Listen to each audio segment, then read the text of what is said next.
بسم الله الرحمن الرحيم. يا أيها النبي إنا أحللنا لك أزواجك اللاتي آتيت أجورهن وما ملكت يمينك مما أفاء الله عليك وبنات عمك وبنات عماتك وبنات خالك وبنات خالاتك اللاتي هاجرن معك وامرأة مؤمنة إن وهبت نفسها للنبي إن أراد النبي أن يستنكحها خالصة لك من دون المؤمنين قد علمنا ما فرضنا عليهم في أزواجهم وما ملكت أيمانهم لكي لا يكون عليك حرج وكان الله غفورا رحيما. അസ്സലാമു അലൈക്കും വറഹ്മത്തുള്ളാഹി വബറകാതുഹു. ഖുർആൻ പദം 1457 ദിവസത്തിലേക്ക് എല്ലാവരെയും ഹാർദമായി സ്വാഗതം ചെയ്യുന്നു. വിശുദ്ധ ഖുർആനിലെ 33-ാമത്തെ അധ്യായമായ സൂറത്തുൽ അഹ്സാബിലെ 50-ാമത്തെ ആയത്തിൻ്റെ 3-ാം ദിവസ പഠനമാണ് ഇന്ന്. ക്ലാസ് ആരംഭിക്കുന്നതിനായി ആദരണീയനായ ഡോക്ടർ എ വിനായത്തുള്ള സാഹിബിനെ ക്ഷണിക്കുന്നു. അസ്സലാമു അലൈക്കും വറഹ്മത്തുള്ളാഹി വബറകാതുഹു. أعوذ بالله من الشيطان الرجيم بسم الله الرحمن الرحيم يا أيها النبي إنا أحللنا لك أزواجك اللاتي آتيت أجورهن وما ملكت يمينك مما أفاء الله عليك وبنات عمك وبنات عماتك وبنات خالك وبنات خالاتك اللاتي هاجرن معك وامرأة مؤمنة وهبت نفسها للنبي إن أراد النبي أن يستنكحها خالصة لك من دون المؤمنين قد علمنا ما فرضنا عليهم في أزواجهم وما ملكت أيمانهم لكي لا يكون عليك حرج وكان الله غفورا رحيما صدق الله العلي العظيم. സൂറത്തുൽ അഹ്സാബിലെ 50-ാമത്തെ ആയത്താണ് നമ്മൾ പഠന വിധേയമാക്കിക്കൊണ്ടിരിക്കുന്നത്. 2 ദിവസങ്ങളിലായിട്ട് നമ്മൾ ഇതിന്റെ പല വിശദാംശങ്ങളും കാണുകയുണ്ടായി. ഈ ആയത്തുമായി ബന്ധപ്പെട്ടുകൊണ്ടുള്ള കുറച്ചുകൂടി കാര്യങ്ങൾ നമ്മൾ മനസ്സിലാക്കി വെക്കാനുള്ളത് കൊണ്ട് ഒരു 3-ാമതൊരു ദിവസം കൂടി അതിനുവേണ്ടി ചെലവഴിക്കാമെന്ന് നമ്മൾ കാണുകയായിരുന്നു. അപ്പോ ഈ ആയത്ത് നബി സല്ലല്ലാഹു അലൈഹി വസല്ലമയെ നേരിട്ട് അഭിസംബോധന ചെയ്തുകൊണ്ടുള്ള ഒരു ശൈലിയിലാണ്. നബിയെ നേരിട്ട് വിളിച്ചുകൊണ്ടാണ് ഈ കാര്യം പറയുന്നത്. അതില് മുഖ്യമായിട്ടും നബി സല്ലല്ലാഹു അലൈഹി വസല്ലമയുടെ വിവാഹ ബന്ധങ്ങളെ പരാമർശിച്ചുകൊണ്ട് ഉന്നയിക്കപ്പെട്ടിരുന്ന ആക്ഷേപങ്ങൾക്ക് മറുപടി ആയിക്കൊണ്ടും ആർക്കെങ്കിലും അത് സംബന്ധമായി വല്ല അസ്വസ്ഥതയും പ്രയാസവും അല്ലെങ്കിൽ ഏതെങ്കിലും നിലക്കുള്ള ആശയക്കുഴപ്പമൊക്കെ നിലനിൽക്കുന്നുണ്ടായിരുന്നെങ്കിൽ ആ വിഷയത്തിൽ ദൈവികമായ വ്യക്തത, ദൈവികമായ വിശദീകരണം എന്താണ് എന്നതാണ് ഈ സൂറത്ത് മുന്നോട്ട് വെക്കുന്ന കാര്യം. അതിൽ മുഖ്യമായിട്ട് നമുക്ക് മനസ്സിലാക്കാൻ കഴിഞ്ഞ 2 ദിവസങ്ങളിലെ ചർച്ചകളിൽ നിന്ന് നമുക്ക് സാധിച്ചിട്ടുള്ള കാര്യം, അള്ളാഹുവിന്റെ പ്രവാചകന് അദ്ദേഹത്തിന്റെ ദൗത്യ നിർവഹണവുമായി ബന്ധപ്പെട്ടുകൊണ്ട് വളരെ വ്യത്യസ്തമായ ചില നിയമങ്ങൾ, ചില അനുവാദങ്ങളും ചില ഇളവുകളും ഒക്കെ അള്ളാഹു നൽകിയിരിക്കുകയാണ്. സത്യവിശ്വാസികൾക്ക് പൊതുവായി ബാധകമായ നിയമങ്ങൾക്ക് ഈ വിഷയങ്ങളിൽ അള്ളാഹുവിന്റെ പ്രവാചകന് ആ നിയമങ്ങൾ ബാധകമല്ല. അള്ളാഹു അദ്ദേഹത്തിന് പ്രത്യേകമായിട്ട് ചില നിർദ്ദേശങ്ങളും അതുപോലെ തന്നെ സാധ്യതകളും ഇളവുകളും ഒക്കെ നൽകിയിരിക്കുന്ന കാര്യമാണ് ഈ ആയത്തിൽ വ്യക്തമാക്കപ്പെടുന്നത്. അപ്പോൾ സത്യവിശ്വാസികളെ സംബന്ധിച്ചിടത്തോളം അള്ളാഹുവിന്റെ ഭാഗത്തു നിന്ന് അങ്ങനെ ഒരു വെളിപ്പാട് ഉണ്ടാകുന്നതോടുകൂടി തന്നെ അള്ളാഹുവിലും പ്രവാചകനിലും പാരത്രിക ജീവിതത്തിലും അള്ളാഹുവിന്റെ വേദങ്ങളിലൊക്കെ വിശ്വാസമുള്ള ആളുകളെ സംബന്ധിച്ചിടത്തോളം അതോടെ അത് സംബന്ധമായിട്ടുള്ള ആശയക്കുഴപ്പങ്ങളൊക്കെ പൂർണ്ണമായിട്ട് നീങ്ങുകയാണ്. അതിന് ചില യുക്തിതലം ഉണ്ട് എന്നത് അതിന് ദൈവികമായ അത്തരം നിർദ്ദേശങ്ങൾക്കും അത്തരം ഇളവുകൾക്കുമൊക്കെ നബി സല്ലല്ലാഹു അലൈഹി വസല്ലമയുടെ വ്യക്തിജീവിതവും അദ്ദേഹത്തിന്റെ ദൗത്യ നിർവഹണവും ഒക്കെയായി ബന്ധപ്പെട്ടുകൊണ്ട് കാര്യങ്ങളെ വിലയിരുത്തുമ്പോൾ ചരിത്രപരമായി കൂടി അതിനെ നോക്കിക്കാണുമ്പോൾ അതിൽ വളരെ പ്രാധാന്യമുള്ള ചില യുക്തി തലങ്ങൾ അതിലുണ്ട് എന്നത് നമുക്ക് മനസ്സിലാക്കാൻ സാധിക്കും. ഈ ആയത്തിനെ പശ്ചാത്തലമാക്കിക്കൊണ്ട് നമുക്ക് ആ ചരിത്ര വിഷയങ്ങളും അത്തരം ജീവിത സാഹചര്യങ്ങളും ഒക്കെ മനസ്സിലാക്കാൻ വേണ്ടിയുള്ള ശ്രമമാണ് നമ്മൾ ഇപ്പോൾ നടത്തിക്കൊണ്ടിരിക്കുന്നത്. ഇന്ന് നമ്മളതിൻ്റെ അവസാന ഭാഗം ആണ് ഈ ആയത്തിൽ അടങ്ങിയിട്ടുള്ള വിഷയങ്ങളുടെ ഒരു ഒരു വൈൻഡിങ് അപ്പ് എന്നുള്ള നിലക്കുള്ള ഒരു സംസാരമാണ് നടത്താൻ ഉദ്ദേശിക്കുന്നത്. ഈ ആയത്തിന്റെ പ്രാഥമികമായ സാരം ഞാൻ ഒരിക്കൽ കൂടി നിങ്ങളെ കേൾപ്പിച്ചുകൊണ്ട് അതിലേക്ക് നീങ്ങാം. യാ അയ്യുഹൻ നബിയു, പ്രവാചകരെ, ഇന്ന അഹ്ലൽനാ ലക, നിശ്ചയമായിട്ടും നാം താങ്കൾക്ക് അനുവദനീയമാക്കി തന്നിരിക്കുന്നു, അസ്വാജകല്ലാത്തി ആതൈത ഉജൂറഹുന്ന, താങ്കൾ വിവാഹമൂല്യം ചെയ്തു നൽകിക്കൊണ്ട് സ്വീകരിച്ച് ഇണയാക്കിയിട്ടുള്ള പത്നിമാരെ ഒക്കെ തന്നെ താങ്കൾക്ക് അനുവദനീയമാക്കിയിരിക്കുന്നു എന്നാണ് അള്ളാഹുവോട് പറയുന്നത്. എന്ന് പറഞ്ഞാൽ അള്ളാഹുവിന്റെ അനുമതിയുള്ള, അള്ളാഹുവിന്റെ അംഗീകാരമുള്ള സംഗതിയാണ് താങ്കളുടെ പത്നിമാരുടെ അല്ലെങ്കിൽ താങ്കളുടെ ഈ വിവാഹങ്ങളൊക്കെയും തന്നെ എന്നതാണ് ഇവിടെ ഒന്നാമതായി വ്യക്തമാക്കപ്പെട്ടിട്ടുള്ളത്. ഈ അഞ്ചാമതൊരു പത്നിയെ നബി സല്ലല്ലാഹു അലൈഹി വസല്ലം ഒരേ സമയത്ത്, അതിന് മുമ്പ് തീർച്ചയായിട്ടും നബി സല്ലല്ലാഹു അലൈഹി വസല്ലമയുടെ ആദ്യ പത്നി ഖദീജ റളിയല്ലാഹു അൻഹ അവര് മൃതിയടയുന്നത് വരെ നബി സല്ലല്ലാഹു അലൈഹി വസല്ലമക്ക് വേറെ വിവാഹ ബന്ധങ്ങളൊന്നും ഉണ്ടായിരുന്നില്ല. എന്ന് പറഞ്ഞാൽ അദ്ദേഹത്തിന്റെ ഒരു 25 വയസ്സ് മുതൽ ഏകദേശം 50 വയസ്സ് വരെയുള്ള ഒരു കാലം, ഏകദേശം നീണ്ടു നിൽക്കുന്ന ഏറ്റവും യൗവനത്തിൻ്റെതായിരുന്ന കാലം മുഴുവനും തന്നെ നബി സല്ലല്ലാഹു അലൈഹി വസല്ലം ഖദീജ റളിയല്ലാഹു അൻഹ മാത്രമായിരുന്നു അദ്ദേഹത്തിന്റെ പത്നിയായിട്ട് ഉണ്ടായിരുന്നത് എന്ന കാര്യം. അതിനെ തുടർന്ന് ഉണ്ടായ വിവാഹങ്ങൾ, ഇവിടെ ഈ സൂറത്തിൽ പരാമർശിച്ച സൈനബ് റളിയല്ലാഹു അൻഹയുമായി ബന്ധപ്പെട്ടുകൊണ്ടുള്ള ആ വിവാഹ കാര്യം, അത് കൂടിയാവുന്നതോടെ ഈ ഖദീജ റളിയല്ലാഹു അൻഹയുടെ മരണത്തിന് ശേഷം നബി സല്ലല്ലാഹു അലൈഹി വസല്ലം 5 പത്നിമാരെ സ്വീകരിച്ചതായിട്ടാണ് നമുക്ക് മനസ്സിലാക്കാൻ സാധിക്കുക. 5 ഭാര്യമാരാണ് ആ ഘട്ടത്തിൽ നബി സല്ലല്ലാഹു അലൈഹി വസല്ലമക്ക് ഉണ്ടായിരുന്നത്. അപ്പോ ഈ ബന്ധങ്ങളൊക്കെയും തന്നെ താങ്കൾക്ക് നാം അനുവദനീയമാക്കി തന്നതാണ് എന്നതാണ് ഇവിടെ പറയുന്ന കാര്യം. അതില് ഒരു നിബന്ധനയായിട്ട് അള്ളാഹു ചൂണ്ടിക്കാണിച്ചിരിക്കുന്നത് താങ്കൾ വിവാഹമൂല്യം നൽകിക്കൊണ്ട്, മഹർ നൽകിക്കൊണ്ട് വിവാഹം കഴിച്ച ഈ ഇണകളെ എന്നാണ് പരാമർശിച്ചിട്ടുള്ളത്. ഒമാ മലക്കത്ത് യമീനുക്ക, മറ്റൊരു വിഭാഗം അള്ളാഹുവിടെ സൂചിപ്പിക്കുന്നത് താങ്കളുടെ വലത് കൈ ഉടമപ്പെടുത്തിയ മിമ്മ അഫ അള്ളാഹു അലൈക്ക, താങ്കൾക്കായി അള്ളാഹു നൽകിയിട്ടുള്ള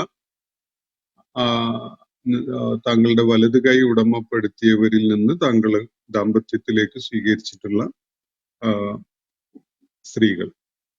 അതുപോലെ വബനാത്തി അമ്മിക്ക വബനാത്തി അമ്മാത്തിക്ക വബനാത്തി ഖാലിക്ക വബനാത്തി ഖാലാത്തിക്ക അല്ലാത്തി ഹാജർന മാഴക്ക, താങ്കളോടൊപ്പം അള്ളാഹുവിന്റെ മാർഗത്തിൽ പലായനം ചെയ്ത താങ്കളുടെ കസിൻസ്, മാതൃ സഹോദരന്മാരുടെ പുത്രിമാര്, അതുപോലെ പിതൃ സഹോദരന്മാരുടെ പുത്രിമാര്, ഇവരെയും താങ്കൾക്ക് നാം അനുവദനീയമാക്കി തന്നിരിക്കുന്നു എന്നാണ് അള്ളാഹുവിടെ പറയുന്നത്.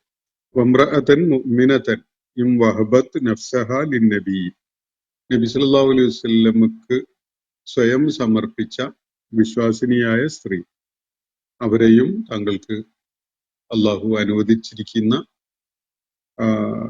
കാര്യമാണ് ഇവിടെ ചൂണ്ടിക്കാണിക്കുന്നത്. ഇൻ അറാദ നബിയു അൻ യസ്തൻകിഹ, അവരെ വിവാഹം ചെയ്യാൻ അള്ളാഹുവിന്റെ പ്രവാചകൻ ഉദ്ദേശിക്കുന്നുവെങ്കിൽ അങ്ങനെ ഒരു അനുമതിയും നൽകിയിരിക്കുകയാണ്.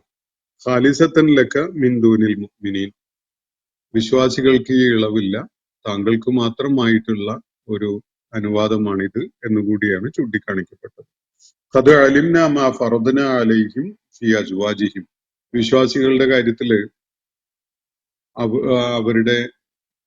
അവരുടെ വിവാഹങ്ങളുമായി ബന്ധപ്പെട്ടുകൊണ്ട് അള്ളാഹു നടപ്പാക്കിയിട്ടുള്ള നിബന്ധനകളും വ്യവസ്ഥകളും തന്നെ എന്താണ് എന്നുള്ളത് അറിവുള്ള കാര്യമാണല്ലോ. വമിമ്മ മലക്കത്ത് ഐമാനുക്കും, അതുപോലെ നിങ്ങളുടെ വലത് കൈ ഉടമപ്പെടുത്തിയവരുടെ കാര്യത്തിലും അള്ളാഹു ചില വ്യവസ്ഥകൾ നിങ്ങൾക്ക് തന്നിട്ടുണ്ടല്ലോ, അത് അറിവുള്ള കാര്യമാണല്ലോ. ലികൈല യകൂന അലൈക ഹറജ്, അപ്പൊ ഈ പ്രത്യേകമായ ഇളവുകളും നിയമങ്ങളും നബി സല്ലല്ലാഹു അലൈഹി വസല്ലമക്ക് വിശേഷപ്പെടുത്തിക്കൊണ്ട് അദ്ദേഹത്തിന് വിശേഷിച്ചായ നിലക്ക് അങ്ങനെ അള്ളാഹു ചെയ്തിട്ടുള്ളത് താങ്കൾക്ക് യാതൊരു വിധത്തിലുമുള്ള പ്രയാസം ഉണ്ടാവാതിരിക്കാനാണ് എന്നാണ് ഇവിടെ സൂചിപ്പിക്കുന്നത്. വകാന അല്ലാഹു ഗഫൂറൻ റഹീമ, അള്ളാഹു തീർച്ചയായിട്ടും ഏറെ പൊറുക്കുന്നവനും കരുണയുള്ളവനുമാണ് എന്നാണ് തുടർന്ന് പറഞ്ഞിരിക്കുന്നത്. അപ്പൊ ഈ ആയത്തിന്റെ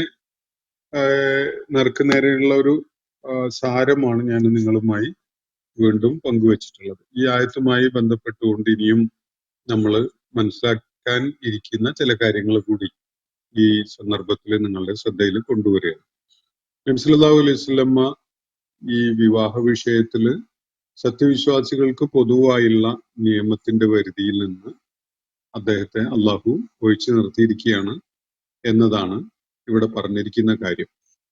അദ്ദേഹത്തിന് പ്രത്യേകമായ ചില മാർഗദർശനവും നിർദ്ദേശവും നിയമവ്യവസ്ഥകളും അള്ളാഹു നൽകിയിരിക്കുകയാണ്. ഈ സൂറത്തിന് നമ്മളിപ്പോ വായിക്കുന്ന ഈ ആയത്തിന് ശേഷം വരുന്ന ആയത്തുകളിൽ ഇനിമേൽ അള്ളാഹുവിന്റെ പ്രവാചകന് വിവാഹം ചെയ്യാൻ അനുവാദമില്ല എന്ന് പറയുന്ന നമുക്ക് കാണാം.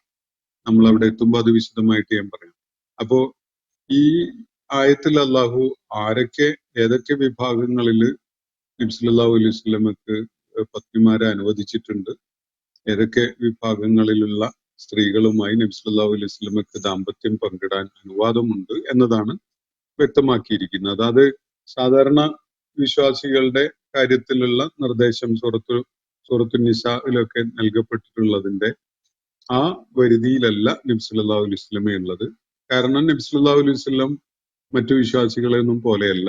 അള്ളാഹു പ്രത്യേകമായൊരു വളരെ പ്രാധാന്യമുള്ള അന്ത്യനാൾ വരെയുള്ള മനുഷ്യ സമൂഹത്തിന് അനിവാര്യമായ ഒരു ദൗത്യം നിർവഹിക്കുന്ന ചുമതല ഏൽപ്പിക്കപ്പെട്ട പ്രവാചകനാണ്.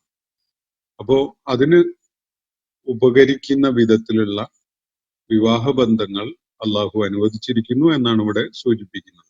ഇവിടെ യാതൊരു ബുദ്ധിമുട്ടും ഉണ്ടാവാതിരിക്കുന്നതിന് വേണ്ടി എന്ന പ്രയോഗം ലികൈല യകൂന അലൈക ഹറജുൻ, താങ്കൾക്ക് യാതൊരു പ്രയാസവും ഉണ്ടാവാതിരിക്കുന്നതിന് വേണ്ടി എന്ന് പറഞ്ഞിരിക്കുന്നത് പലരും അതിന്റെ അക്ഷരവായന നടത്തിയിട്ട് അത് നബി സല്ലല്ലാഹു അലൈഹി വസല്ലമയുടെ ജഡിക ആസക്തി അല്ലെങ്കിൽ അദ്ദേഹത്തിന്റെ വിഷയാസക്തി തൃപ്തിപ്പെടുത്തുന്നതിന് വേണ്ടി എന്നുള്ള നിലക്ക് മനസ്സിലാക്കുന്ന അല്ലെങ്കിൽ അങ്ങനെ വിശദീകരിച്ചുകൊണ്ട് നബി സല്ലല്ലാഹു അലൈഹി വസല്ലമയെ അധിക്ഷേപിക്കുന്ന ആളുകളുണ്ട്. യഥാർത്ഥത്തിൽ അത് വളരെ മൂഢമായ വസ്തുതകളെ മനസ്സിലാക്കാത്ത കണ്ടുള്ള ഒരു വിശദീകരണമാണ്. അത് നബി സല്ലല്ലാഹു അലൈഹി വസല്ലമയോട് ശത്രുത വെച്ച് പുലർത്തുന്ന, ഇസ്ലാമിനോട് ശത്രുത വെച്ച് പുലർത്തുന്ന തരം നിലപാടിൽ നിന്ന് വരുന്ന ഒരു വിശദീകരണമാണ്. അത് യഥാർത്ഥത്തില് എന്താണ് അതിന്റെ വസ്തുത എന്നത് പരിശോധിക്കുമ്പോൾ നമുക്ക് കാര്യങ്ങൾ മനസ്സിലാവും. നബി സല്ലല്ലാഹു അലൈഹി വസല്ലം ഏതൊരു മനുഷ്യന്റെയും കാര്യത്തില് അദ്ദേഹത്തിന്റെ യൗവനത്തിലാണ്, ഒരുപക്ഷെ പ്യൂബർട്ടി എത്തിയ കാലം മുതൽ ഒരു 40-45-50 വയസ്സ് വരേക്കുള്ള കാലമായിരിക്കും ലൈംഗിക ആസക്തിയും അത്തരം ആവശ്യങ്ങളും ഒക്കെ വളരെ തീക്ഷ്ണമായിട്ട് അനുഭവപ്പെടുക. ആ കാലഘട്ടത്തിൽ നബി സല്ലല്ലാഹു അലൈഹി വസല്ലമിന്റെ ദാമ്പത്യം പങ്കിട്ടിരുന്നത് ആരായിരുന്നു എന്നത് പരിശോധിക്കാവുന്നതേ ഉള്ളൂ. 25-ാമത്തെ വയസ്സിലാണ് നബി സല്ലല്ലാഹു അലൈഹി വസല്ലം വിവാഹിതനാവുന്നത്. അത് 40 വയസ്സ് പിന്നിട്ടുകൊണ്ടിരുന്ന ഖദീജ റളിയല്ലാഹു അൻഹയെയാണ് അദ്ദേഹം പത്നിയായി സ്വീകരിക്കുകയുണ്ടായത്. ഖദീജ റളിയല്ലാഹു അൻഹ ആ ഘട്ടത്തിൽ ഒരു വിധവയായിരുന്നു. അവര് 2 തവണ വിവാഹിതയായിരുന്നു. അതില് മക്കളുമുണ്ട്. ആ ഒരു അവസ്ഥയിലാണ് നബി സല്ലല്ലാഹു അലൈഹി വസല്ലം അവരെ പത്നിയായിട്ട് സ്വീകരിക്കുന്നത്. ഖദീജ റളിയല്ലാഹു അൻഹയെ പരാമർശിച്ചുകൊണ്ടാണ് നബി സല്ലല്ലാഹു അലൈഹി വസല്ലം അദ്ദേഹത്തിന്റെ ഏറ്റവും വൈകാരികമായ, ഏറ്റവും ഹൃദയവായ്പോടും വായ്പോടും കൂടിയൊക്കെ പരാമർശിച്ചത് നമുക്ക് ഹദീസുകളിലൊക്കെ കാണാൻ കഴിയും. സല്ലല്ലാഹു അലൈഹി വസല്ലമക്ക് വളരെയേറെ ഇഷ്ടമായിരുന്നു അവരെ എന്നതും, ആ വിവാഹബന്ധം ഏറ്റവും മാതൃകാപരമായ സ്നേഹത്തിന്റെ ഒരു ബന്ധമായിരുന്നു എന്നതും നബി സല്ലല്ലാഹു അലൈഹി വസല്ലമയുടെ വാക്കുകളിൽ നിന്നും ചരിത്ര സ്രോതസ്സുകളിൽ നിന്നൊക്കെ നമുക്ക് വളരെ വ്യക്തമായിട്ട് മനസ്സിലാക്കാൻ സാധിക്കും. എത്രത്തോളം എന്ന് പറഞ്ഞാൽ, പിൽക്കാലത്ത് ഖദീജ റളിയല്ലാഹു അൻഹയുടെ മരണശേഷമൊക്കെ മദീനയിലേക്ക് പലായനം ചെയ്ത് വർഷങ്ങൾ പിന്നിട്ടതിന് ശേഷവും വല്ല അപൂർവമായ വിഭവങ്ങളോ ഭക്ഷ്യസാധനങ്ങളോ അതുപോലെ മാംസം ഒക്കെ തയ്യാറാക്കിയതൊക്കെ ഉണ്ടാവുകയാണെങ്കിൽ അത് ഖദീജ റളിയല്ലാഹു അൻഹയുമായി ബന്ധപ്പെട്ട ഓർമ്മകൾ കാരണമായി നബി സല്ലല്ലാഹു അലൈഹി വസല്ലം അതിന്റെ ഒരു വിഹിതം ഖദീജ റളിയല്ലാഹു അൻഹയുടെ അടുത്ത കൂട്ടുകാരികൾക്കും ആളുകൾക്കും ഒക്കെ കൊടുത്തയക്കുമായിരുന്നു. അത് കാണിക്കുന്നത് എത്രത്തോളം നബി സല്ലല്ലാഹു അലൈഹി വസല്ലമയുടെ ജീവിതത്തിൽ അവര് നിറഞ്ഞു നിന്നിരുന്നു എന്നതാണ്. അപ്പോ ഞാൻ പറഞ്ഞു വന്നത്, ഈ യൗവനത്തിന്റെ തീഷ്ണതയുള്ള ആ ലൈംഗികതയുടെ ഏറ്റവും തീഷ്ണത അനുഭവപ്പെടുന്ന ആ കാലഘട്ടത്തിലൊക്കെയും തന്നെ എന്ന് പറഞ്ഞാൽ 50 വയസ്സെത്തുന്നത് വരെ നബി സല്ലല്ലാഹു അലൈഹി വസല്ലമക്ക് ആ ഒരു പത്നി മാത്രമാണ് ഉണ്ടായിരുന്നത്. അത് ഈ ഇത്തരം വിഷയലംബടനാവുക എന്ന ഒരു കാര്യമാണ് ആരെങ്കിലും അതുകൊണ്ട് മനസ്സിലാക്കുന്നത് എങ്കിൽ അത് എത്രത്തോളം മൂഢമാണ് എന്ന് കാണിക്കാൻ വേണ്ടിയാണ് ഞാൻ ഈ കാര്യം ശ്രദ്ധയിൽ കൊണ്ടുവരുന്നത്.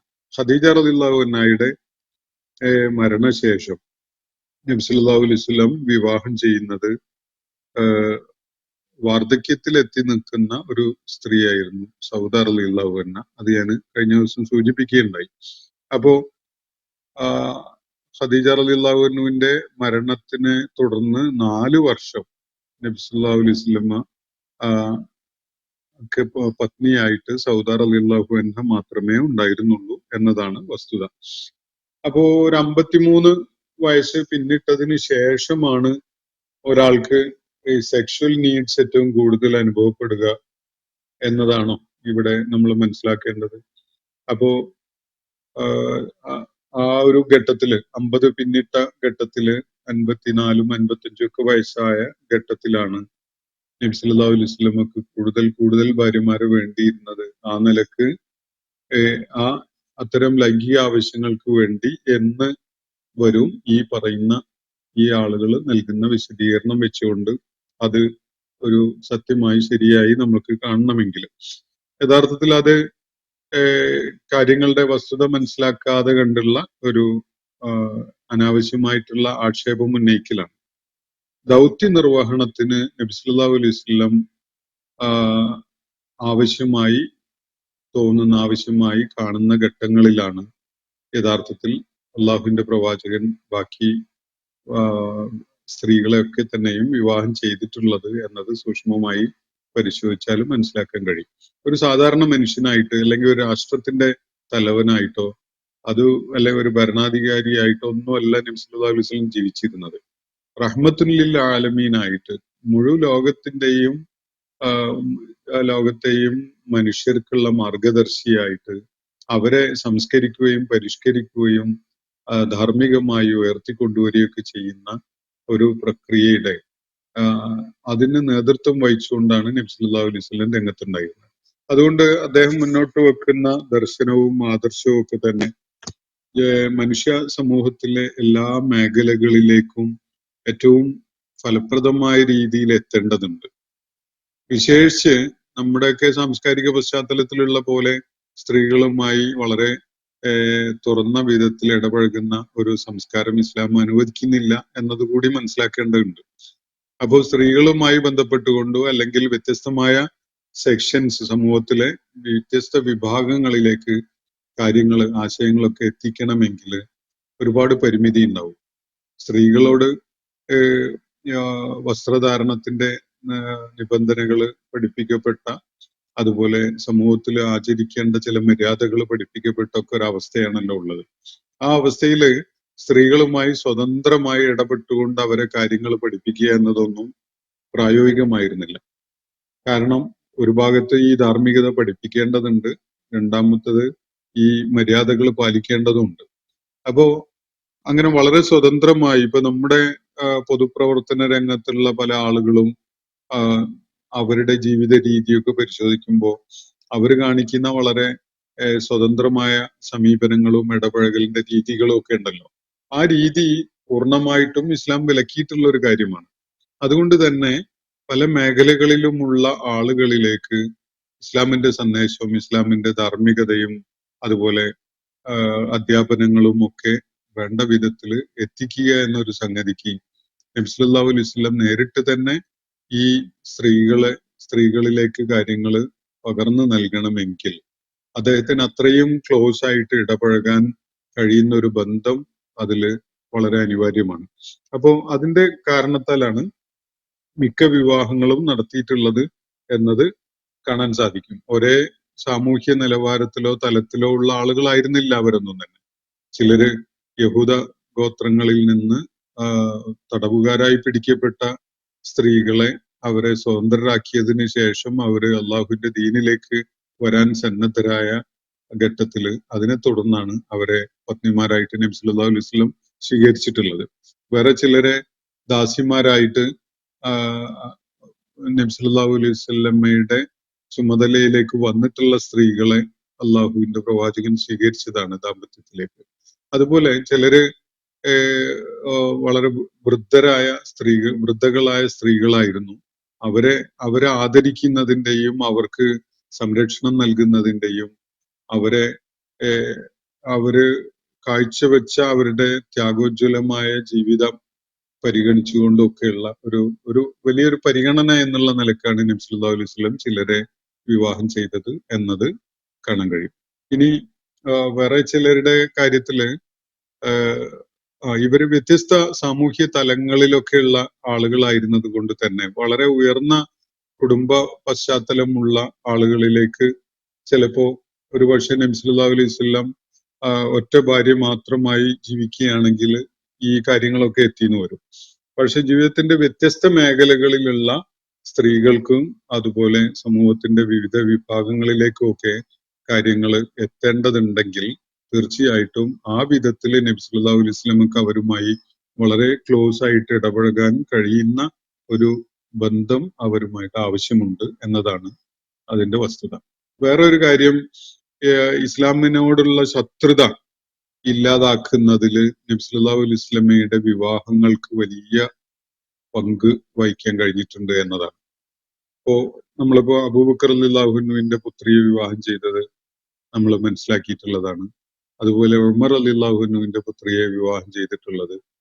ഇതുപോലെ വേറെ ചില വിവാഹങ്ങൾ ഇസ്ലാമിന്റെ കൊടിയ ശത്രുക്കളായി നിലകൊണ്ടിരുന്ന ആളുകളുടെ വളരെ അടുത്ത ബന്ധുക്കളെ അള്ളാഹുവിന്റെ പ്രവാചകൻ വിവാഹം ചെയ്ത കാരണമായി അവര് ശത്രുത മയപ്പെടുത്തി പിന്നെ ശത്രുത കാണിക്കാതെ നബിയോട് പോരടിക്കാൻ മുതിരാതെ അവര് മാനസികമായി പരിവർത്തനം നേടിയ പരിവർത്തനമുണ്ടായ ആളുകളായി മാറിയതും നമുക്ക് കാണാൻ സാധിക്കും.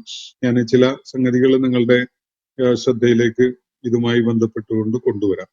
നബി സല്ലല്ലാഹു അലൈഹി വസല്ലമയുടെ ദൗത്യ നിർവഹണത്തിന് അന്ത്യപ്രവാചകൻ എന്ന നിലക്ക് അള്ളാഹു ചുമതലപ്പെടുത്തിയ കാര്യം അതിന്റെ പൂർണ്ണതയും തികവും ഉള്ള വിധത്തില് ഫലപ്രദമായി നിർവഹിക്കുന്നതിന് വേണ്ടിയാണ് ഈ വിവാഹങ്ങളിൽ മിക്കതും നടത്തപ്പെട്ടിരുന്നത്. അതില് ദാമ്പത്യ ജീവിതം ഇല്ല, അങ്ങനെയുള്ള സാധ്യതകൾ പ്രയോജനപ്പെടുത്തുന്നതിന് തടസ്സമുണ്ട് എന്നൊന്നും ആരും സങ്കല്പിക്കേണ്ടതില്ല. ദാമ്പത്യ ജീവിതം ഉണ്ട്. നബി സല്ലല്ലാഹു അലൈഹി വസല്ലം സാധ്യമാകുന്നിടത്തോളം അവർക്കിടയിൽ നീതി കാണിച്ചുകൊണ്ട് തന്നെയാണ് അതൊക്കെ നിർവഹിച്ചിട്ടുള്ളത് എന്നത് ചരിത്ര സ്രോതസ്സുകളിൽ നിന്ന് മനസ്സിലാക്കാൻ പറ്റും. ഇത് സാധാരണ വിശ്വാസികളെ സംബന്ധിച്ചിടത്തോളം പരമാവധി 4 പത്നിമാരെ വരെ സ്വീകരിക്കാവുന്നതാണ് എന്ന നിർദ്ദേശം, എന്ന നിയമം അള്ളാഹുവാണ് പഠിപ്പിച്ചിട്ടുള്ളത്.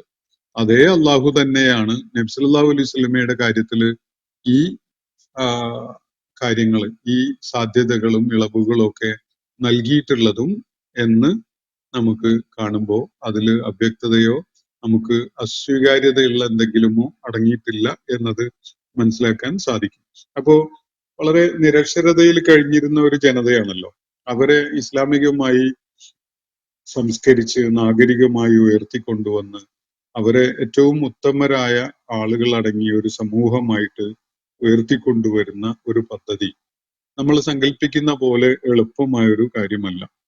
ശിക്ഷണത്തിന് ഒരുപാട് രീതികള്, ഒരുപാട് സാധ്യതകൾ പ്രയോജനപ്പെടുത്തേണ്ടത് വളരെ അനിവാര്യമാണ്. പ്രത്യേകിച്ച് ഇസ്ലാമിനെ പോലെയുള്ള ഒരു മതം വളരെ സൂക്ഷ്മമായ ജീവിത വ്യവഹാരങ്ങളിലും അല്ലെങ്കിൽ വ്യക്തി ജീവിതവും ഒക്കെയായി ബന്ധപ്പെട്ടുകൊണ്ടുള്ള വിഷയങ്ങളിലും വളരെ കണിശമായ നിയമനിർദ്ദേശങ്ങൾ പഠിപ്പിക്കുന്ന ദീനാണ് ഇസ്ലാം. ഇപ്പോ സ്ത്രീകളുമായി ബന്ധപ്പെട്ടുകൊണ്ട് അവരുടെ ആർത്തവം, പ്രസവം, പ്രസവാനന്തരമായിട്ടുള്ള വിശ്രമത്തിന്റെ കാലം, അതുപോലെ വിവാഹം, വിവാഹമോചനം, അങ്ങനെ തുടങ്ങിയിട്ടുള്ള ഒരുപാട് വിഷയങ്ങളിൽ വളരെ കണിശമായ നിയമനിർദ്ദേശങ്ങൾ ഇസ്ലാം പഠിപ്പിക്കുന്നുണ്ട്. ഈ കാര്യങ്ങളൊക്കെയും തന്നെ ഇസ്ലാമിക സമൂഹത്തിന് വേണ്ട വിധം അവരുടെ പ്രായോഗിക ജീവിതത്തിൽ തന്നെ മനസ്സിലാക്കിക്കൊണ്ട് ഉൾക്കൊള്ളുക എന്നതിന് നബി സല്ലല്ലാഹു അലൈഹി വസല്ലമയുടെ ഈ ബന്ധങ്ങൾ വളരെ ആവശ്യമായിരുന്നു എന്നത് നമുക്ക് കാണാൻ കഴിയും.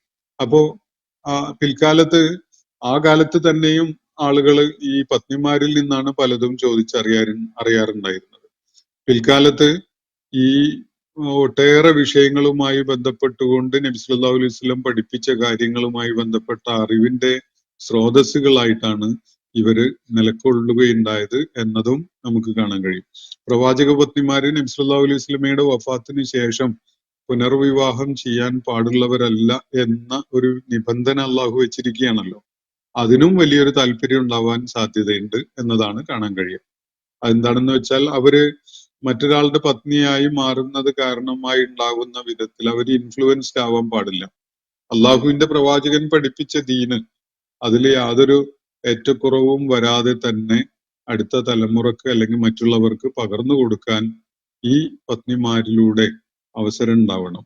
അവര് ആരെയെങ്കിലും വിവാഹം ചെയ്യുകയാണെങ്കിൽ അതിൽ പല വിധത്തിലുള്ള സ്വാധീനത്തിനും വിധേയരാകാൻ സാധ്യതയുണ്ട് എന്നതായിരിക്കാം ഒരു കാരണം എന്നാണ് ഞാൻ മനസ്സിലാക്കുന്നത്. മറ്റൊരു കാരണം ഒരു പക്ഷെ അവർക്ക് മറ്റൊരു കുടുംബ ജീവിതത്തിലേക്ക് നീങ്ങുന്നതോട് കൂടി അതിനൊന്നും അവസരവും സമയവും കിട്ടിയില്ല എന്നും വരാം. അള്ളാഹു പ്രത്യേകമായി മഹത്വം നൽകിക്കൊണ്ട് തെരഞ്ഞെടുത്ത ആളുകളാണ് ഉമ്മഹാത്തുൽ മുഅ്മിനീൻ. അള്ളാഹുവിന്റെ പ്രവാചകന്റെ പത്നിമാരായി അവരെ അള്ളാഹു വിശ്വാസികളുടെ മാതാക്കൾ എന്ന വലിയ ഉയർന്ന പദവി നൽകിക്കൊണ്ടാണ് സ്വീകരിച്ചിരിക്കുന്നത്. അവർക്ക് അവരുടെ ഭാഗത്തു നിന്നുണ്ടാകുന്ന പിഴവുകൾക്ക് ഇരട്ടി ശിക്ഷയാണ് അള്ളാഹു ഒരു വളരെ ശക്തമായ ഭാഷയിൽ പറയുന്നത്. അതുപോലെ അവരുടെ സുഹൃതങ്ങൾക്ക് അവർക്ക് വർദ്ധിച്ച പ്രതിഫലവും നൽകപ്പെടും എന്നും ഖുർആൻ വ്യക്തമാക്കിയിട്ടുള്ളത് നമ്മൾ കാണുകയുണ്ടായതാണ്. അപ്പോ വലിയൊരു സമൂഹത്തെ എല്ലാ മെറ്റിക്കുലസ് ആയ മേഖലകളിലും സംസ്കരിക്കുകയും അവരെ ഉയർത്തിക്കൊണ്ടുവരികയൊക്കെ ചെയ്യുക എന്ന ഒരു വലിയ ദൗത്യമാണ് പ്രവാചകൻ നിർവഹിച്ചുകൊണ്ടിരുന്നത്. അതുകൊണ്ട് തന്നെ ഈ സ്ത്രീ പുരുഷന്മാര് കൂടിക്കലർന്നുകൊണ്ടുള്ള ഒരു ജീവിത സംസ്കാരം അനുവദിക്കാത്ത ഒരു പശ്ചാത്തലം കൂടി അതിനോട് ചേർത്ത് വെച്ചുകൊണ്ട് മനസ്സിലാക്കുമ്പോൾ നമുക്ക് കാര്യങ്ങൾ കൂടുതൽ വ്യക്തമാകും. അപ്പോ യാതൊരു തടസ്സവുമില്ലാതെ, മറയില്ലാതെ, വ്യക്തതയോടുകൂടി കാര്യങ്ങൾ പഠിപ്പിക്കാൻ നബി സല്ലല്ലാഹു അലൈഹി വസല്ലമക്ക് സ്വതന്ത്രമായി ഇടപഴകാൻ കഴിയുന്ന ബന്ധങ്ങളാണ് ആവശ്യമായിട്ട് ഉണ്ടായിരുന്നത്.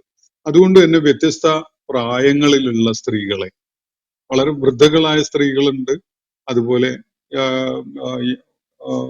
യുവതികളായ സ്ത്രീകളുണ്ട്. ഇവരൊക്കെയും നബി സല്ലല്ലാഹു അലൈഹി വസല്ലം സ്വീകരിക്കുന്നതിന് ഇങ്ങനെ ഒരുപാട് കാരണങ്ങൾ ഉള്ളതായിട്ട് നമുക്ക് കാണാൻ കഴിയും. എല്ലാ വിഭാഗം സ്ത്രീകളെയും സമൂഹത്തിന്റെ വ്യത്യസ്ത വിഭാഗങ്ങളിൽപ്പെട്ട ആളുകളുമായിട്ടും ഈ വിധത്തിൽ ദാമ്പത്യ ബന്ധത്തിലൂടെ തന്നെ ഇടപഴകാൻ സാധിച്ചത് കൊണ്ട് നബി സല്ലല്ലാഹു അലൈഹി വസല്ലമക്ക് ആ മേഖലയിലേക്കൊക്കെ ദീനിന്റെ വെളിച്ചം എത്തിക്കാൻ സാധിച്ചു എന്നതാണ് അതിന്റെ ഏറ്റവും ശ്രദ്ധേയമായ ഒരു ഗുണമായിട്ട് നമുക്ക് കാണാൻ സാധിക്കാം. ഇത് ജാഹിലിയത്തായിരുന്നല്ലോ നിലനിന്നിരുന്ന സംസ്കാരവും കൾച്ചറും ഒക്കെ. അത് അവരുടെ ജീവിതത്തിന്റെ ഓരോ സ്പന്ദനത്തിലും ശ്വാസമെടുപ്പിലും അതുപോലെ ഉള്ള ജീവിതത്തിന്റെ ഓരോ മേഖലയിലും ഓരോ സൂക്ഷ്മമായ തലത്തിലും ജാഹിലിയത്ത് അവരെ വരിഞ്ഞു മുറുക്കിയിട്ടുണ്ടായിരുന്നു. ഈ മേഖലയിലൊക്കെ പൂർണ്ണമായി ദൈവിക ദീനിന്റെ പ്രകാശം ചൊരിഞ്ഞുകൊണ്ട് അവരെ സംസ്കരിച്ചു കൊണ്ടുവരണമെങ്കിൽ ചെറിയൊരു ഇടപെടൽ മതിയാവുകയില്ല എന്നത് എല്ലാവർക്കും ബോധ്യപ്പെടും. അപ്പോ മറ്റൊന്ന്, നബി സല്ലല്ലാഹു അലൈഹി വസല്ലം വിവാഹം ചെയ്തിട്ടുള്ളത് വ്യത്യസ്ത ഗോത്രങ്ങളിൽപ്പെട്ട സ്ത്രീകളെയാണ്. ഈ ഗോത്രങ്ങളെയൊക്കെ അറബ് സംസ്കാരം അനുസരിച്ച് ഏതെങ്കിലും ഒരു ഗോത്രത്തിൽ നിന്ന് ഒരാള് വിവാഹം ചെയ്തു കഴിഞ്ഞാൽ ആ ഗോത്രത്തിന്റെ മരുമകൻ ഒരാളുടെയോ ഒരു കുടുംബത്തിന്റെയോ മരുമകനായിട്ടല്ല, ആ ഗോത്രത്തിന്റെ തന്നെ മൊത്തത്തിൽ മരുമകനായിട്ടാണ് അവർ അംഗീകരിക്കപ്പെടുക. അങ്ങനെ ഒരാളോട് എതിരിടാനോ അയാളോട് യുദ്ധം ചെയ്യാനോ ഒന്നും അവരാരും സന്നദ്ധാവില്ല. അവരത് ഒരു വല്ലാത്ത നാണം കെട്ട ഒരു ഏർപ്പാടായിട്ടാണ് സ്വന്തം ഗോത്രത്തിന്റെ മരുമകനെ എതിർക്കുക, മരുമകനോട് യുദ്ധം ചെയ്യുക എന്നൊക്കെ പറയുന്നത് അങ്ങേയറ്റത്തെ നാണക്കേടുണ്ടാക്കുന്ന ഒരു സംഗതിയായിട്ടാണ് അവര് മനസ്സിലാക്കിയിരുന്നത്. അതുകൊണ്ട് തന്നെ നബി സല്ലല്ലാഹു അലൈഹി വസല്ലമയുടെ വിവാഹം പല വിവാഹങ്ങളും വലിയ പൊളിറ്റിക്കൽ സ്ട്രാറ്റജി ആയിട്ടാണ് നിർവഹിക്കപ്പെട്ടിരുന്നത് എന്ന് കാണാൻ കഴിയും. ഇസ്ലാമിനോട് ശത്രുത കാണിച്ചിരുന്ന പല ഗോത്രങ്ങളെയും നബി സല്ലല്ലാഹു അലൈഹി വസല്ലം ചേർത്ത് പിടിച്ച് അവരുടെ ശത്രുത മയപ്പെടുത്തി അവരെ ഇസ്ലാമിനോട് മാനസികമായി അടുപ്പമുള്ളവരാക്കി മാറ്റിയതൊക്കെ അങ്ങനെയാണ് എന്നത് കാണാൻ സാധിക്കും. ഉദാഹരണത്തിന് ഉമ്മു സലമ റളിയല്ലാഹു അൻഹയെ നബി സല്ലല്ലാഹു അലൈഹി വസല്ലം വിവാഹം ചെയ്യുന്നു. അവര് എത്യോപ്യയിലേക്ക് പലായനം ചെയ്ത് തിരിച്ച് മദീനയിൽ എത്തിയിട്ടുള്ള ആളാണല്ലോ. അപ്പോ യഥാർത്ഥത്തില് ഉമ്മു സലമ റളിയല്ലാഹു അൻഹ അബൂജഹലിന്റെയും അതുപോലെ ഖാലിദ് ബിൻ വലീദിന്റെയും ഒക്കെ വളരെ അടുത്ത കുടുംബ ബന്ധമുള്ള സ്ത്രീയായിരുന്നു. അപ്പോ ഈ ഉമ്മു സലമ റളിയല്ലാഹു അൻഹയെ നബി സല്ലല്ലാഹു അലൈഹി വസല്ലം പത്നിയായി സ്വീകരിച്ചതോടെ ഈ വിഭാഗത്തിൽപ്പെട്ട അവരുടെ കുടുംബങ്ങളുമായി ബന്ധപ്പെട്ടുകൊണ്ടുള്ള ഇസ്ലാമിനോട് ശത്രുത കാണിച്ചിരുന്ന ഈ ആളുകളൊക്കെ അവരുടെ നിലപാടുകളിൽ മയപ്പെടുത്തേണ്ടി വന്നു എന്നതാണ് വസ്തുത. ഖാലിദ് ബിൻ വലീദ് റളിയല്ലാഹു അൻഹു പിന്നീട് ഇസ്ലാം സ്വീകരിച്ചു. മക്ക ഫത്തിന്റെ മുന്നേ ആയിട്ട് തന്നെ ഇസ്ലാം സ്വീകരിക്കുകയുണ്ടായല്ലോ. അബൂജഹല് കൊല്ലപ്പെട്ടു, ഈ ബദർ യുദ്ധത്തിൽ കൊല്ലപ്പെടുകയാണ് ഉണ്ടായിട്ടുള്ളത്. പക്ഷെ അവരുടെ കുടുംബങ്ങളൊക്കെ തന്നെയും ഇസ്ലാമിനോട് നബി സല്ലല്ലാഹു അലൈഹി വസല്ലമയോടും ഒക്കെ വളരെ അനുഭാവം കാണിക്കുന്ന ആളുകളായിട്ട് മാറുകയാണ് ഇത്തരം വിവാഹ ബന്ധങ്ങളിലൂടെ. അതുപോലെ മറ്റൊരു വിവാഹ ബന്ധം ഉമ്മു ഹബീബ റളിയല്ലാഹു അൻഹയുമായി ബന്ധപ്പെട്ടുകൊണ്ട് അവര് അബൂ സുഫിയാന്റെ പുത്രിയായിരുന്നു. ഇസ്ലാമിന്റെ ഏറ്റവും കടുത്ത ശത്രുക്കളുടെ കൂട്ടത്തിൽ ഒരാളായിരുന്നു അബൂ സുഫിയാൻ. അബൂ സുഫിയാന്റെ പുത്രിയെ നബി സല്ലല്ലാഹു അലൈഹി വസല്ലം വിവാഹം ചെയ്യാൻ സന്നദ്ധത കാണിച്ചതോടുകൂടി നബി സല്ലല്ലാഹു അലൈഹി വസല്ലമയുടെ പത്നിയായിട്ട് ഉമ്മു ഹബീബ റളിയല്ലാഹു അൻഹ മാറിയതോടെ അബൂ സുഫിയാൻ യഥാർത്ഥത്തില് ആയുധം നഷ്ടപ്പെട്ടവനായി മാറിയ പോലെയായി. അദ്ദേഹം പിന്നീട് നബി സല്ലല്ലാഹു അലൈഹി വസല്ലമയോട് രൂക്ഷമായ ശത്രുത കാണിക്കുകയോ അല്ലെങ്കിൽ നബി സല്ലല്ലാഹു അലൈഹി വസല്ലമയ്ക്ക് എതിരിലുള്ള ഒരു പോരാട്ടത്തിന് ഒരുങ്ങി വരികയോ ഒന്നും ചെയ്തിട്ടില്ല.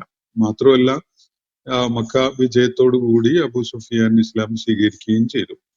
അപ്പോ നബി സല്ലല്ലാഹു അലൈഹി വസല്ലമയോട് അദ്ദേഹം കാണിച്ചിരുന്ന ശത്രുത ഒരുപാട് കുറയുന്നതിന്, പിന്നീട് ഇസ്ലാമിലേക്ക് അദ്ദേഹത്തിന്റെ മനസ്സിനെ പാകപ്പെടുത്തി കൊണ്ടുവരുന്നതിന് ഒക്കെ ഏറെ ഉപകരിച്ച ഒരു വിവാഹമാണ് നബി സല്ലല്ലാഹു അലൈഹി വസല്ലമയുടെ അബൂ സുഫിയാന്റെ പുത്രി ഉമ്മു ഹബീബ വിവാഹം ചെയ്യുക എന്ന നടപടിയിലൂടെ സംഭവിച്ചിരിക്കുന്നത്.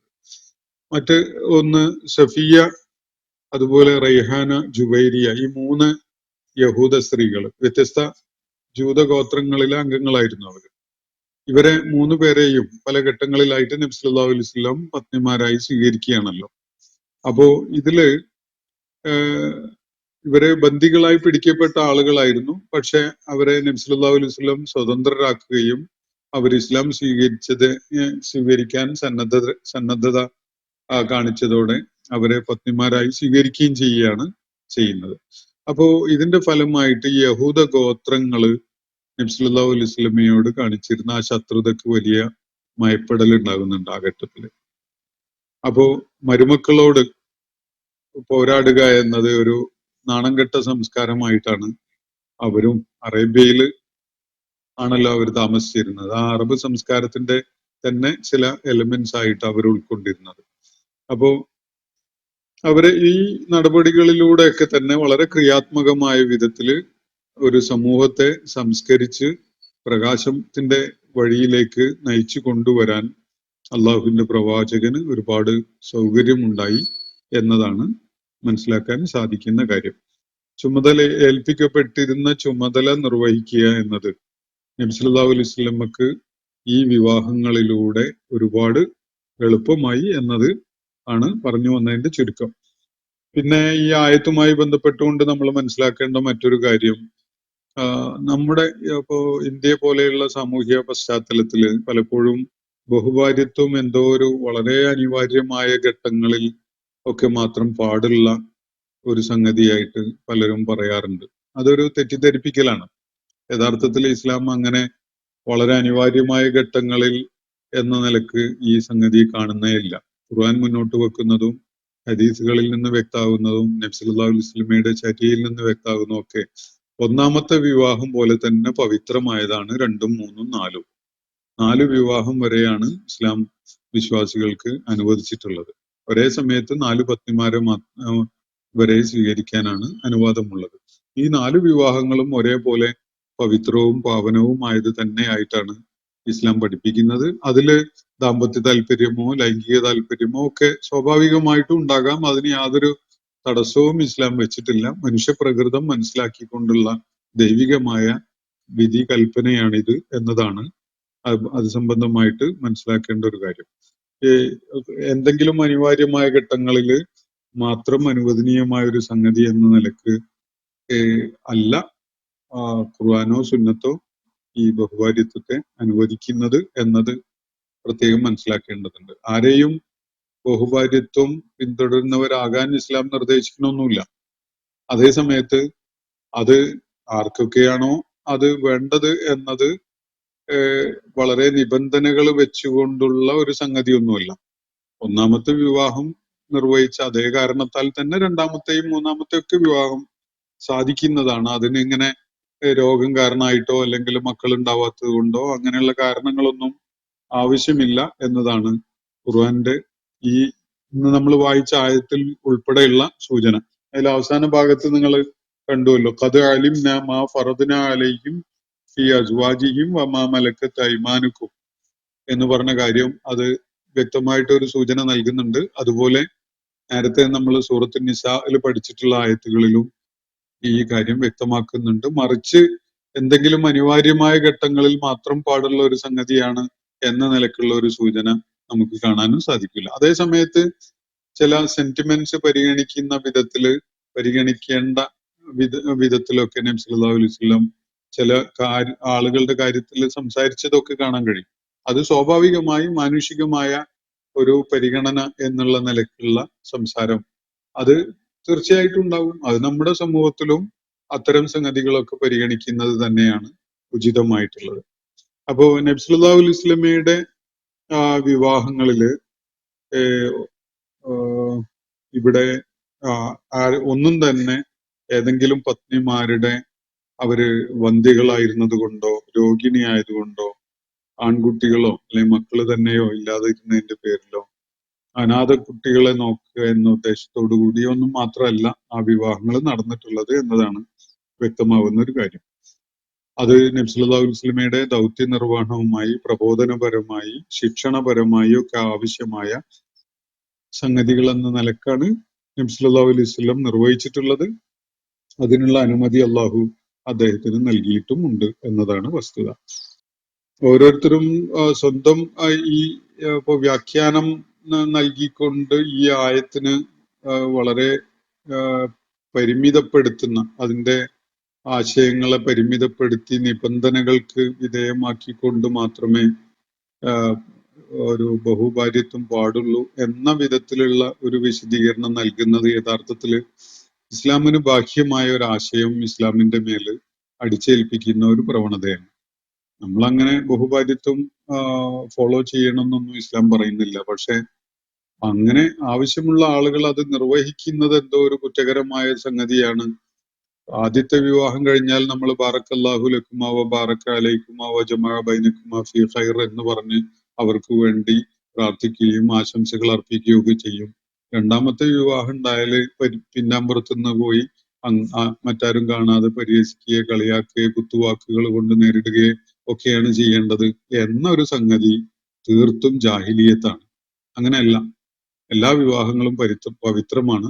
എല്ലാ വിവാഹങ്ങളുടെയും തുടർന്ന് അവർക്ക് വേണ്ടി പ്രാർത്ഥിക്കുക എന്നത്, അവർക്ക് അനുഗ്രഹങ്ങൾ ഉണ്ടാവാൻ വേണ്ടി പ്രാർത്ഥിക്കുക എന്നത് തന്നെയാണ് ഇസ്ലാമിന്റെ സംസ്കാരം എന്നുകൂടി നമ്മൾ മനസ്സിലാക്കേണ്ടതുണ്ട്. പലപ്പോഴും ഇത് സ്വകാര്യമായിട്ട് കുറ്റപ്പെടുത്താനോ അല്ലെങ്കിൽ ആക്ഷേപിക്കാനോ അല്ലെങ്കിൽ അവരെ വിഷമിപ്പിക്കുന്ന വിധത്തിൽ കുത്തുവാക്കുകൾ പറയാനോ ഒക്കെ ഉള്ള ഒരു അവസരമായിട്ട് പലരും അത് കാണുന്നുണ്ടാകും. അത് പക്ഷെ ഇസ്ലാമിന്റെ സംസ്കാരമല്ല എന്നത് പ്രത്യേകമായിട്ട് മനസ്സിലാക്കേണ്ടതുണ്ട്. ശരീഅത്തിന് മുകളിൽ കയറിയിട്ട് ഓരോരുത്തര് സ്വന്തം നിലയ്ക്ക് ഓരോ നിയന്ത്രണങ്ങൾ കൊണ്ടുവന്ന് അടിച്ചേൽപ്പിക്കുക എന്നത് മാത്രമാണ് അങ്ങനെയുള്ള ചെയ്തികളിലൂടെ നടപ്പാക്കപ്പെടുന്നത് എന്നത് മനസ്സിലാക്കാൻ ഈ ആയത്തുകൾ നമുക്കേറെ ഉപകരിക്കും. അതുപോലെ ഒരു ഇത്രയും കാര്യങ്ങളാണ് ഈ ആയത്തുമായി ബന്ധപ്പെട്ടുകൊണ്ട് നിങ്ങളുമായി പങ്കുവെക്കാൻ ബാക്കിയുണ്ടായിരുന്നത്. അപ്പോൾ ഈ കാര്യങ്ങൾ നിങ്ങൾക്ക് മനസ്സിലാവുന്ന വിധത്തിൽ കൺവേ ചെയ്യപ്പെട്ടിട്ടുണ്ട് എന്നാണ് ഞാൻ കരുതുന്നത്. അള്ളാഹു നമ്മെ എല്ലാവരെയും അനുഗ്രഹിക്കുമാറാവട്ടെ. വാഹിർ ദഅവാന അനിൽ ഹംദുലില്ലാഹി റബ്ബിൽ ആലമീൻ. അസ്സലാമു അലൈക്കും വറഹ്മത്തുള്ളാഹി വബറകാതുഹു. ഇന്നത്തെ ഖുർആൻ പദം ഇവിടെ സമാപിക്കുന്നു. ഖുർആൻ പഠനത്തിൽ പങ്കെടുത്ത എല്ലാവർക്കും അല്ലാഹു അർഹമായ പ്രതിഫലം നൽകി അനുഗ്രഹിക്കട്ടെ. വആഖിർ ദഅവാന അനിൽ ഹംദുലില്ലാഹി റബ്ബിൽ ആലമീൻ. അസ്സലാമു അലൈക്കും വറഹ്മത്തുള്ളാഹി വബറകാതുഹു.